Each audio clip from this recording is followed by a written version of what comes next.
And me close friend Satyendra గారు, ఆయన గురించి నాకు చాలామంది తెలియదు, నాకు తెలియదు, బట్ తెలుసుకోవాలని ఇంట్రెస్ట్ కొద్దిగా అడుగుతున్నాను. ఏంటి ఆయన మీ రిలేషన్, ఎలాంటి relation? Satyendra is almost like a teacher. ఒక అంటే టీచర్ అనే వర్డ్ నాకు ఇష్టం ఉండదు, but I would say that Satyendra నాకు కలవకపోతే నా లైఫ్లో ఏదో నాలో ఒక డిఫరెన్స్ ఉండేది. ఏం డిఫరెన్స్ అనేది కూడా నాకు తెలియదు. అంటే నేను అలాంటి కాబట్టి నేను అతన్ని కనెక్ట్ అయ్యానా, లేకపోతే అతను నా లైఫ్లో వచ్చిన మళ్ళీ ఇలా అయ్యానా అనేది ఇట్స్ ఎ వెరీ ఉన్నీస్ బీస్ కైండ్ ఆఫ్ ఏ థింగ్ అది.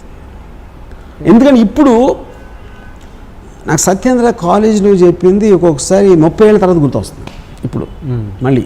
అని ఇప్పుడు అర్థం అవుతుంది కదా, అది చెప్పింది అప్పుడు నాకు గుర్తుండిపోయింది, కానీ ఐ డెంట్ అండర్స్టాండ్. సడన్గా నాకు ఇప్పుడు ఎదుగుతుంది బల్బ్. ఓకే, యూనో, అంటే is the most intelligent man ever met in my life. నేను మెట్ అంటే ఐఎమ్ ఇంక్లూడింగ్ నేను చదివిన పుస్తకాలు కానీ నేను విన్న వ్యక్తుల గురించి వాళ్ళందరికన్నా is a superior person, you know. So తను మాట్లాడే లాజిక్, తనకున్న రేషనల్ థింకింగ్, తనకున్న నాలెడ్జ్, ఇంక్లూడింగ్ సినిమా, అలాంటి మనిషిని నేను ఎప్పుడు చూడలేదు. సో ఆటోమేటిక్గా నేను నేను అసలు ఎవరికి ఇంటిమిడేట్ అవ్వను. I always intimidate people. But Satyendra దగ్గర నాకు ఒక ఇది ఉండేది, అంటే ఒక ఆల్మోస్ట్ ఒక ప్రెషర్ ఫీల్ ఇవ్వండి.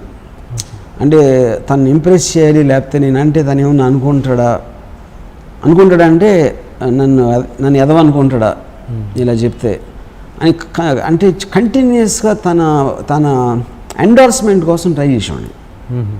తనతో ఉన్న పరిచయం ఉన్నాను. అప్పుడు అంత ఇంటిమిడేషను నా లైఫ్లో ఎప్పుడు ఎవరితో ఫీల్ అవ్వలేను. ఇప్పటికీ టచ్లో ఉంటారా మీరు?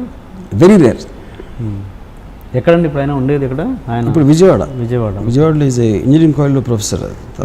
అంతా మీకు ఇంపాక్ట్ క్రియేట్ చేసిన రిలేషన్లో మధ్య మీకు గుర్తున్న ఇన్సిడెంట్స్ చెప్పండి ఏదైనా, మీకు ఆయనకు మధ్య జరిగింది. అంత ఇంపాక్ట్ క్రియేట్ చేసి, అంటే రామ్ గోపాల్ వర్మ గారికి ఇంపాక్ట్ వచ్చిందంటే అది మామూలు విషయం కాదుగా, అదేంటి అని.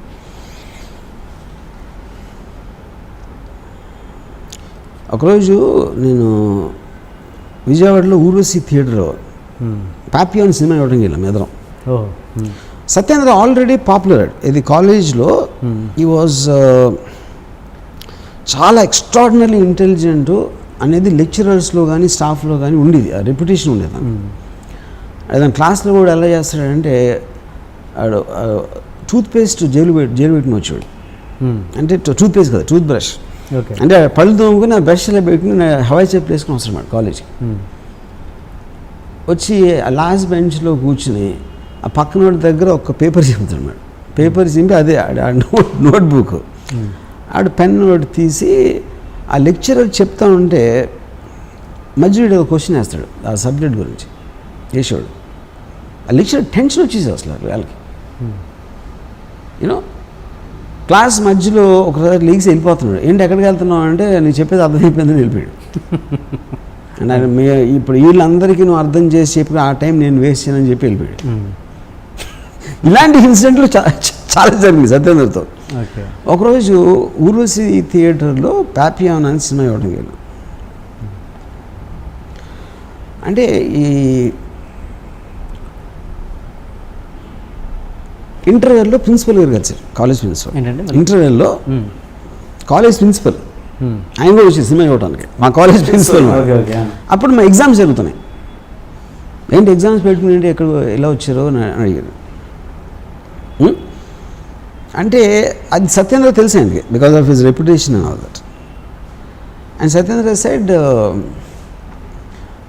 కాలేజ్లో మీ కాలేజ్ చదువులు కన్నా దీంట్లో నేర్చుకోవాల్సింది ఎక్కువ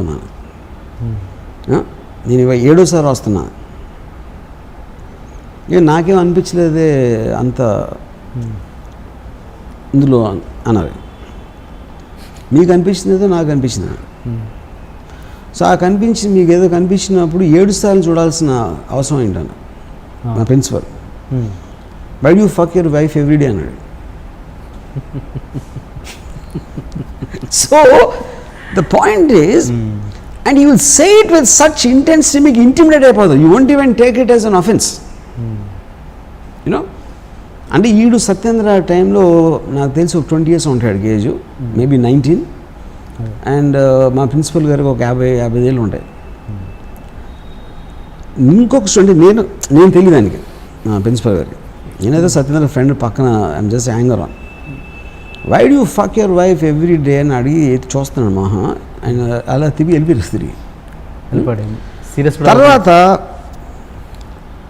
5-6 years అయిన తర్వాత ఆయన రిటైర్ అయిపోయి 10 years తర్వాత నేను మరువలేని ఒక విద్యార్థి అని సత్యేంద్ర మీద ఒక వ్యాసం రాశారు ఒక బుక్ కోసం.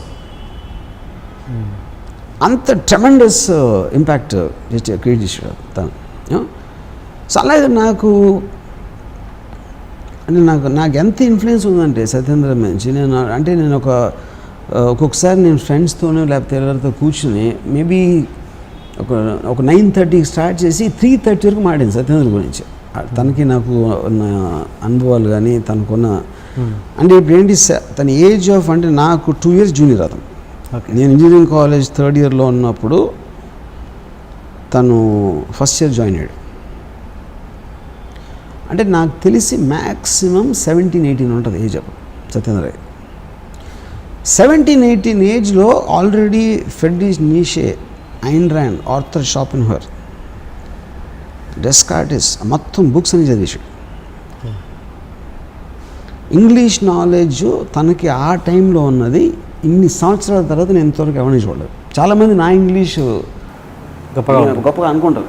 నేను సత్యేంద్ర ఉండి ఇంగ్లీష్ మాట్లాడలేను, నాకు భయం వేస్తుంది అర్థం మాట్లాడటం. ఎందుకంటే నాకు తెలుసు కాబట్టి నా నాలెడ్జ్ కొన్ని లిమిటేషన్. సో వైజాగ్ నుంచి వచ్చినోడు 1983లో అసలు అంత నాలెడ్జ్ ఎలాగ పాసిబుల్ అనేది నాకు బిగ్గెస్ట్ మిస్టరీ అది అంతవరకు. కానీ నేను అప్డేట్ అయింది మాత్రం సత్యేంద్ర గురించి. నేను అసలు ఫస్ట్ టైం ఫిలాసఫీ బుక్ చదివింది సత్యేంద్ర మౌలానా. ఫిలాసఫీ అనే మాట వినింది సత్యేంద్ర మౌలానా. ఓకే. ఈ క్రాస్ క్వశ్చనింగ్ లేకపోతే అనలిటికల్ వే ఆఫ్ థింకింగ్ అనేది ఫస్ట్ నాకు అర్థమైంది Satyendra Maulana. So that impact is tremendously there. అంత ఇంపాక్ట్ ఇచ్చిన మనిషికి మళ్ళీ మీరు ఎందుకు టచ్లో ఉండరు? సో తన వలన బేసిక్గా he is a guy who doesn't want to become anything in life. అంటే తనకున్న ఒక I would know how to say that. అంటే ఇప్పుడు నాకు తను చెప్పాడు ఒకసారి, యువర్ ఎబిలిటీ అంటే ఇక్కడ నేను చాలా డబ్బులను అయిపోవాలి, చాలా పేరు సంపాదించాలి, లేకపోతే పెద్ద డైరెక్టర్ అయిపోవాలి, లేకపోతే బిజినెస్ మ్యాన్ అయిపోవాలి. ఇలాంటిది ఏది మీకు ఒక అంబిషన్ అనేది లేదనుకోండి, మీకు ఎంత ఇంటెలిజెన్స్ ఎక్కడ ఉన్నా you will just be by yourself. That is what Satyendra is. తనకి అంబిషన్ లేదు. అంటే మనం ఏంటంటే అంబిషన్ తోటే మనం సక్సెస్ మెజర్ చేస్తాం. మీరు ఏం అవ్వాలనుకుంటున్నారు, మీ క్లారిటీ ఉన్నప్పుడు మీరు ఎంత ఎదిగారు అనే దాని మీద మీ మెజర్మెంట్ ఉంటుంది. ఏం అవ్వాలనుకుంటున్నారు అనే మీకు ఇంటెన్షన్ లేనప్పుడు he probably is very happy just reading a book or writing a book. You know. Okay. మీరు ఇంత మీ గురించి తన గురించి మీరు ఇంత గొప్పగా అనుకుంటున్నారన్న విషయం తనకి రీచ్ అయిందండి? తను పట్టించుకోండి. తను I don't know, I'm sure he knows. ఎందుకంటే నేను తన గురించి నా ఇష్టం బుక్లో ఒక ఆర్టికల్ రాయటం జరిగింది. అండ్ చాలాసార్లు ఇంటర్వ్యూలు కూడా చెప్తాను సత్యేంద్ర నా మీద ఉన్న సత్యేంద్ర ఇన్ఫ్లుయెన్స్ గురించి. అంటే ఈ నోస్ ఇట్ లైక్ ఇన్ఫర్మేషన్ ఎంత నేను ఫీల్ అవ్వదు. ఎందుకంటే తను అబ్సల్యూట్లీ ఎమోషన్స్కి అసలు ఈజ్ బియాండ్ ఎమోషన్స్. రాముకి నేను చాలా ఇష్టం, నేనంటే చాలా గౌరవం, అట్లాంటి స్టూపిడిటీస్ తనకి you won't react to that. ఒక ఇన్ఫర్మేషన్ లాగా ఎవడో రాము నా క్లాస్మేట్, అప్పుడు మేము ఇద్దరం కలిసి ఉండేవాడు, అది ఫీల్ అవుతున్నాడు ఒక ఇన్ఫర్మేషన్ లాగా ఉంటుంది. కానీ ఇప్పుడు నేను ఆలోచించినంత, నేను మాట్లాడినంత సత్యేంద్ర నా గురించి దాంట్లో 1% కూడా మాట్లాడే అవుతుంది. అది మాత్రం ఐఎమ్ వెరీ షూర్. ఎందుకంటే I'm a topic of no interest ఆయనకి.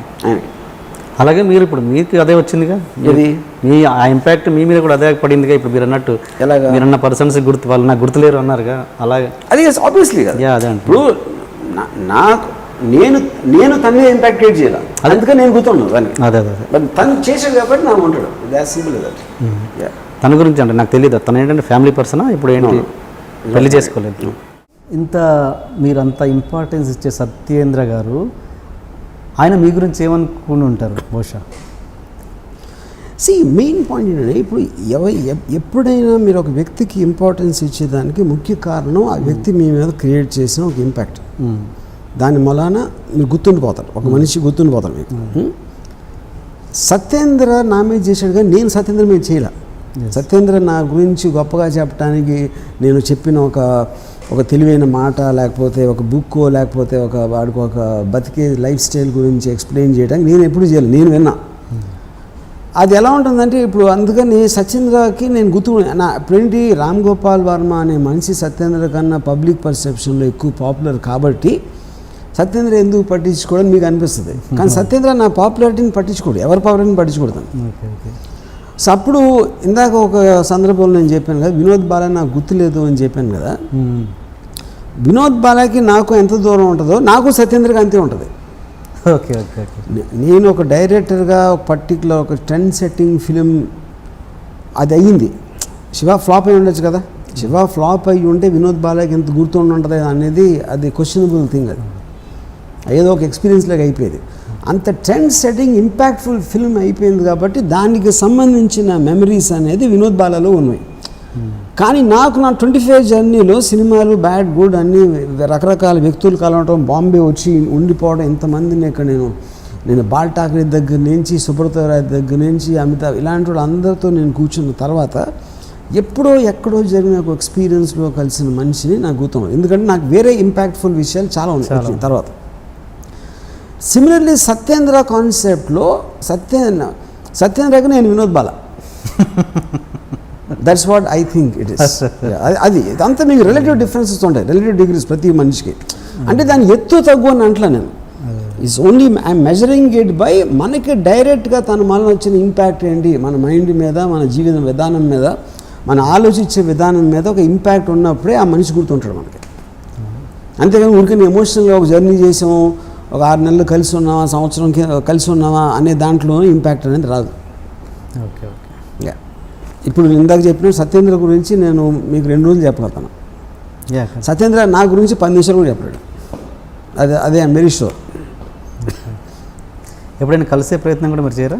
నేను లాస్ట్ సత్యేంద్రని కలిసింది ఒక 10 ఏళ్ళ క్రితం. వైజాగ్ ఏదో పని ఉండి వెళ్ళాను, ఏదో అక్కడ.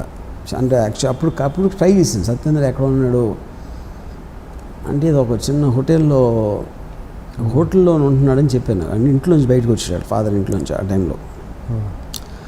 ఒక చిన్న హోటల్లో అంటే మామూలుగా మేము ఒక ప్రొడక్షన్ బాయ్స్ అట్లాంటి వాళ్ళని పెడతాం. అలాంటి హోటల్లో ఒక రూమ్లో ఒక 4 feet by 5 feet రూమ్ అది.